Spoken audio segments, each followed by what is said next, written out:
नमस्कार दोस्तों, संस्कृति आईएएस के यूट्यूब चैनल पर आप सभी का स्वागत है। आज हम लोग रोहिंग्या क्राइसिस, रोहिंग्या इशूज़ पर बात करेंगे। क्या है अभी फ़िलहाल का मुद्दा, इन सभी चीज़ों पर हम विस्तार से चर्चा करेंगे। तो चलिए सबसे पहले देखते हैं कि अभी न्यूज़ में क्यों है, साथ ही साथ ये रोहिंग्या कौन है, भारत में रोहिंग्या, शरणार्थियों से संबंधित अंतर्राष्ट्रीय कानून, शरणार्थी और प्रवासी, और साथ ही साथ मुख्य परीक्षा के लिए एक प्रश्न जो है हम लोग देखेंगे। सबसे पहले ये अभी चर्चा में क्यों है। रोहिंग्या इशू काफ़ी पुराना है, आपको पता है 2012 का इशू है, फिर 2017 में भी इसमें एक उसको बल मिला, तो फिर से ये इशू जो है और बढ़ा था 2017 में।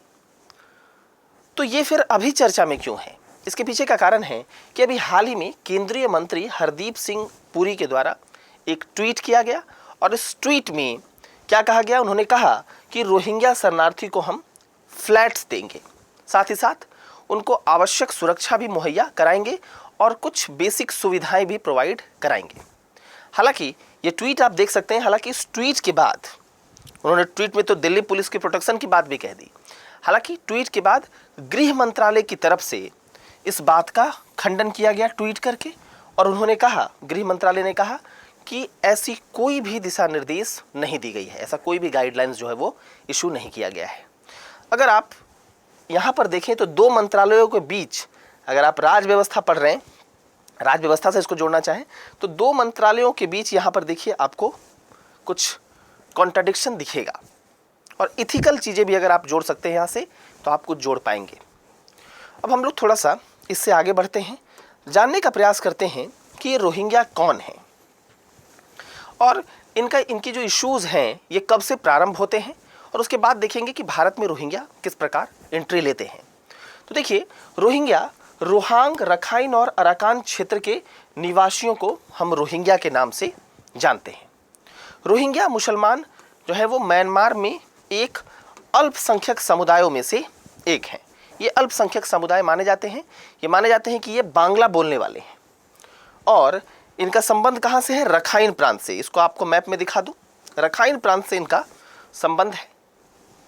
अब देखिए, जो म्यांमार है ये बौद्ध बहुल है, यहाँ पर बौद्ध की जनसंख्या सबसे ज़्यादा है, और इसका मानना है कि बांग्लादेश के अवैध प्रवासी हैं रोहिंग्या, और इसीलिए ये बोलते हैं, म्यांमार की सरकार बोलती है कि इनको क्या करना चाहिए, म्यांमार तुरंत खाली कर देना चाहिए।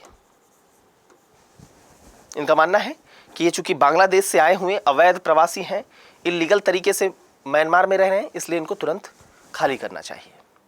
वहीं अगर हम रोहिंग्या की बात सुने तो रोहिंग्याओं का मानना है कि हम अरब के व्यापारियों के वंशज हैं और हम अरब से आए हुए हैं, तो ये रोहिंग्या मानते हैं। म्यांमार हालांकि उनको नागरिकता भी प्रोवाइड नहीं करता है, उनको नागरिकता भी नहीं देता। 2014 में जो जनगणना हुई उसमें रोहिंग्या मुस्लिम्स को शामिल भी नहीं किया गया। अब बात उठती है कि रोहिंग्या इशू कब से लाइट में आया है। तो देखिए, 2012 की बात है। 2012 में क्या हुआ, एक भीषण दंगा हुआ, और इस भीषण दंगे में लगभग 200 लोगों की जान चली गई। और इस दंगे के बाद क्या हुआ, मतलब सबसे पहले तो ये समझना होगा कि इस दंगे का कारण क्या था, उसके बाद आपको समझ में आएगा कि इस दंगे के बाद क्या हुआ। तो दंगे का कारण ये था कि एक महिला का बलात्कार किया गया, और उसके पीछे जो जिम्मेदार व्यक्ति थे वो माना गया कि वो रोहिंग्या मुसलमान थे, और इसके बाद ही दंगा भड़का जिसमें 200 लोग मारे गए, जिसमें ज़्यादातर लोग जो है वो रोहिंग्या मुसलमान थे। और उसके बाद से ही म्यांमार में ये बार बार आवाज़ उठने लगी कि ये रोहिंग्यास बांग्लादेश से आए हुए अवैध प्रवासी हैं, हमारे लिए सुरक्षा की एक चिंता है, और इस कारण से इनको जो है वो वापस भेजा जाए। ठीक है, तो ये जो है 2012 में ये इशू प्रारंभ हुआ। इसके बाद 2017 में, 2012 में तो एक बल मिल ही चुका था, 2017 में इससे और एक ऊपर चीज़ें हुई। 2017 में क्या हुआ, ARSA, इसको नाइट मूवमेंट कहा जाता है, अराकान रोहिंग्याज सॉल्वेशन आर्मी। ये रोहिंग्याज लोगों का समूह है जो अलग देश, रोहिंग्या के लिए एक अलग देश की मांग करता है। इनके द्वारा क्या किया गया, म्यांमार में लगभग 30 स्थानों पर हमला कर दिया। और इसके बाद म्यांमार क्या हुआ, म्यांमार की सरकार ने रोहिंग्या के खिलाफ कठोर कार्रवाई की और जिससे रोहिंग्या भागने को मजबूर हो गए।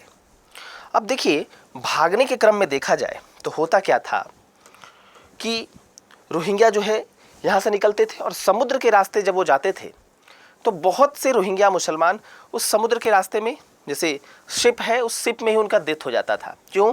क्योंकि उनको कोई भी देश स्वीकार नहीं करता है। इधर तब फिर भारत में कैसे ये एंट्री किए, तो देखिए भारत में एंट्री का रास्ता आप यहाँ पर जब मैप में देखेंगे तो आपको दिखेगा कि एक तो ये है कि भाई यहाँ पर बांग्लादेश है, देखिए यहाँ इंडिया है। तो एक तो ये है कि ये इधर से जा सकते थे अपने ही राज्य से गुजरते हुए, तो इधर से जाने का परमिशन तो मिला नहीं। दूसरा ये है कि ये बंगाल की खाड़ी की तरफ से जा सकते थे, इधर से भी नहीं। इन्होंने कौन सा रास्ता चुना, हालांकि देखिए इनके साथ बॉर्डर मिलता है, म्यांमार के साथ भारत का बॉर्डर तो है ही।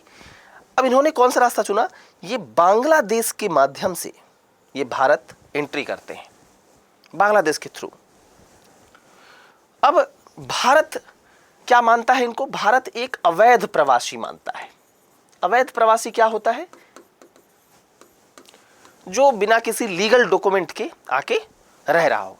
मान लो मैं अमेरिका चला गया और मेरे पास, मान लो मैं जब जा रहा था तो मेरे पास वैध डॉक्यूमेंट थे, अब वहां पर वैलिडिटी समाप्त हो गई, उसके बाद भी मैं वहां रह रहा हूं, तब भी मैं अवैध प्रवासी हो गया। या फिर मैं गलत तरीके से, इलीगल तरीके से अमेरिका चला जाऊं तो भी मैं अवैध प्रवासी हूं। तो भारत इनको एक अवैध प्रवासी के तौर पर देखता है। हालांकि भारत की अगर बात करें तो भारत की ट्रेडिशनल वैल्यूज यही कहती है कि भारत ने काफ़ी शरणार्थियों को अपने यहाँ रखा। म्यांमार की ही अगर बात करें तो 1980s और 1990s में म्यांमार के लोगों को भारत ने काफ़ी जगह दी अपने यहाँ, उनको मूलभूत सुविधाएं मुहैया कराई, दिल्ली में भोजन की व्यवस्था, रहने की व्यवस्था कराई। जब वहाँ पर लोकतांत्रिक आंदोलन हो रहे थे तो आवश्यक जो भी चीज़ें होती थी वो सब मुहैया कराई। तिब्बत के लोगों के साथ भी भारत ने ऐसा किया। तो भारत में भी लगभग 2 लाख शरणार्थी हैं, चाहे वो पाकिस्तान, बांग्लादेश, अफगानिस्तान की बात हो, हर जगह से शरणार्थी आए और भारत में वो शरण लिए और भारत सरकार ने उनको जो भी आवश्यक सुविधाएं थी वो मुहैया कराई। तो फिर यहाँ पर एक सवाल ये उठता है, तो फिर भारत रोहिंग्या मुसलमानों के साथ इस तरह का बर्ताव क्यों कर रहा, क्यों अवैध प्रवासी बोल रहा उनको, उनके साथ एक अच्छा बर्ताव नहीं किया जा रहा। जैसा आप गृह मंत्रालय के एक ट्वीट में भी देख सकते हैं कि इस बात का खंडन किया गया कि उनको कोई फ्लैट्स नहीं दी जा रही। तो देखिए, अगर हम इस डिबेट में जाएंगे तो इसमें 2 पहलू आपको दिखेंगे। एक पहलू तो ये दिख रहा है भारत की तरफ से कि भाई कुछ विश्लेषक ये मानेंगे कि भाई इधर जो है एक साइड में भारत को अपने ट्रेडिशनल वैल्यूज़ पर काम करना चाहिए, मानवीय आधार पर रोहिंग्या मुसलमानों को अपने हर शरण देना चाहिए, और दूसरा जो आधार है वो ये कहता है कि ठीक है, भारत ने शरणार्थियों को शरण दी, हालांकि हम शरणार्थियों से संबंधित अंतर्राष्ट्रीय कानून जो है उसके हम हस्ताक्षरकर्ता नहीं हैं, प्रोटोकॉल के हम सिग्नेटरी नहीं हैं, सिग्नेटरी कंट्री, लेकिन फिर भी हमने काफ़ी शरणार्थियों को शरण दी। लेकिन समय अब बदल चुका है। भारत ने यह भी देखा कि यूरोप में जिस प्रकार से शरणार्थियों ने एक समस्या को जन्म दे दिया, यूरोप असुरक्षित हो गया, फ्रांस में हमले हो गए, तो शरणार्थियों को ये समस्या, मानवीय आधार पर उनको शरण देना ये तो ठीक है, लेकिन इसके साथ ही साथ अपनी सुरक्षा के साथ कॉम्प्रोमाइज़ करना और साथ ही साथ अपनी संप्रभुता के साथ कॉम्प्रोमाइज़ करना ये संभव नहीं हो पाएगा। क्योंकि भारत को ऐसा लगता है कि अगर रोहिंग्या मुसलमानों को वो शरण दे तो हो सकता है कि इससे काफ़ी समस्याएं आ सकती हैं। हम देखेंगे कौन कौन सी समस्याएं हैं, इन पर भी बात करेंगे। अब देखिए, भारत में रोहिंग्या देखा जाए तो कुल अगर म्यांमार में देखा जाए तो लगभग 1.3 मिलियन रोहिंग्याज हैं आउट ऑफ 54 मिलियन। टोटल जो पॉपुलेशन है वो लगभग 2019 के अनुसार 54 मिलियन है, जिसमें से 1.3 मिलियन के करीब रोहिंग्या मुसलमान हैं। भारत में इनकी संख्या 40,000 से ज़्यादा है जो बांग्लादेश के रास्ते भारत पहुँचे हैं। ये भारत में, मैंने आपको बताया, अवैध प्रवासी माने जाते हैं और भारत संयुक्त राष्ट्र शरणार्थी संधि 1951 पर हस्ताक्षर भारत के द्वारा नहीं किया गया है। तो ये भारत जब उस पर हस्ताक्षर ही नहीं किया गया है, नहीं किया है, तो भारत उस कानून से बाध्य नहीं है। तो भारत अपनी देश की मतलब भारत सरकार अपने देश के हित को ध्यान में रखते हुए ही कोई भी जरूरी स्टेप्स इनके लिए उठाएगी। अब देखा जाए तो भारत की चिंताएं क्या क्या हैं। तो सबसे बड़ी चिंता जो है वो है आंतरिक सुरक्षा, सिक्योरिटी थ्रेट। जो भारत के इंटेलिजेंस यूनिट्स हैं उनका मानना है कि हो सकता है कि रोहिंग्या मुसलमान के आड़ में आतंकवादी गतिविधि हो, आतंकवादियों को पनाह मिले। तो ये एक गंभीर हमारे लिए सुरक्षा की चुनौती भारत के लिए पैदा कर देगा। अब सोचिए संसाधनों पर भी दबाव पड़ेगा। अब ये जिस राज्य में जाएंगे वहाँ की अपनी एक जनसंख्या होगी, मान लो 100 लोग रहते हैं, अब और आ गए मान लो 30-40 लोग, तो वहाँ पर संसाधन तो सीमित है। अब अचानक से जनसंख्या बढ़ने के कारण कैसे वाटर, फूड, इन सब की व्यवस्था कैसे हो पाएगी? नहीं हो पाएगी। और उससे क्या होगा, पूरा समाज, पूरा जो अर्थव्यवस्था है वो प्रभावित हो जाएगा। पता चला भारत के नागरिकों को ही अब रोजगार नहीं मिल रहा, भारत के नागरिकों को ही खाना नहीं मिल रहा, उनको ही जल की व्यवस्था नहीं हो पा रही। तो संसाधनों पर दबाव पड़ने से सामाजिक और आर्थिक परिवर्तन, सामाजिक और आर्थिक समस्या जन्म लेती है। साथ ही साथ राजनीतिक समस्या भी उत्पन्न हो सकती है। कई विशेषज्ञों का मानना है कि हो सकता है कि रोहिंग्या मुसलमानों को क्या दे दिया गया, मान लेते हैं आधार कार्ड दे दिया गया, और साथ ही साथ आधार कार्ड के माध्यम से कई राजनीतिक दल क्या करने लगे, उनसे वोट लेने लगे। तो वोट बैंक की राजनीति इनको लेकर हो सकती है। इनको भारत का नागरिक बना दिया बहुत सारे लोगों को और उनसे वोट ले लिया अपने पक्ष में।